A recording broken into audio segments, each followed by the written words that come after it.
نساؤنا يخرجن مع السائقين صباح مساء، لا رقيب ولا حسيب، تخرج أمام أبيها بلا حجاب وعباءة مزركشة فاضحة للمفاتن، ثم يلام الشباب. أقول للفتاة: أنت سبب من الأسباب، خلعت الأدب والحياء وخرجت كاسية عارية، ماذا تريدين؟ أتريدين أن تجذبي أنظار الرجال؟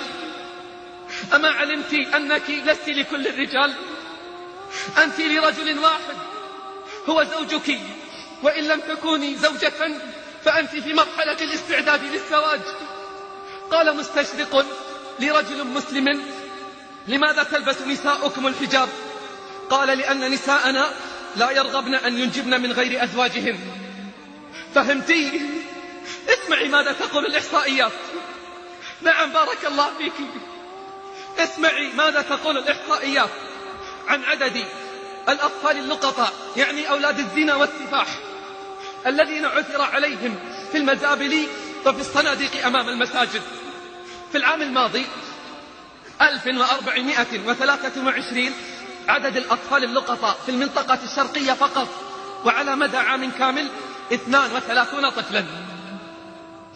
أما في عامنا الحالي 1424، وعلى مدى 6 أشهر فقط على بداية العام، عدد الأطفال اللقطاء في المنطقة الشرقية بلغ 48 طفلا فقط في هذه المنطقة. ولم أتتبع الإحصائيات في كل مناطق المملكة. أليست هذه مآسي؟ أليست هذه مآسي وآهات؟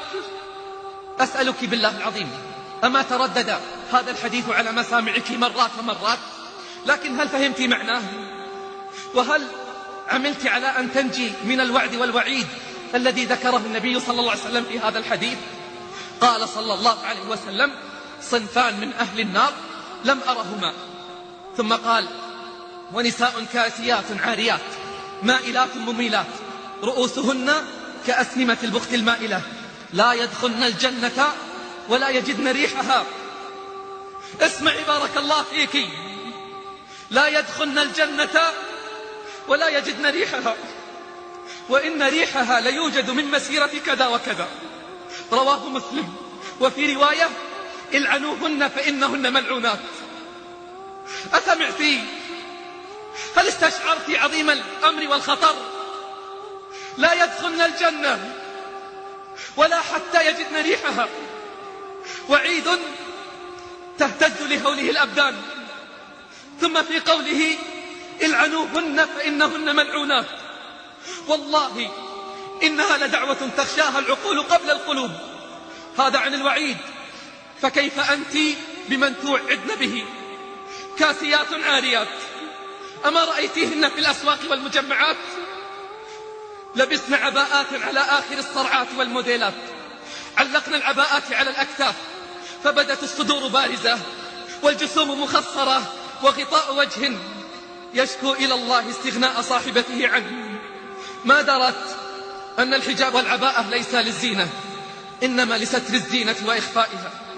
أسألك بالله، أهذه العباءات الفاضحة تليق بحفيدات عائشة وفاطمة؟ إذا خطبت قالت: أنا بالنفس واثقة، حريتي دون الهوى سد. قلت أنا: ضدان يا أختاه ما اجتمعا، دين الهوى والفسق والصد. والله ما أدرى بأمتنا إلا ازدواج ما له حد.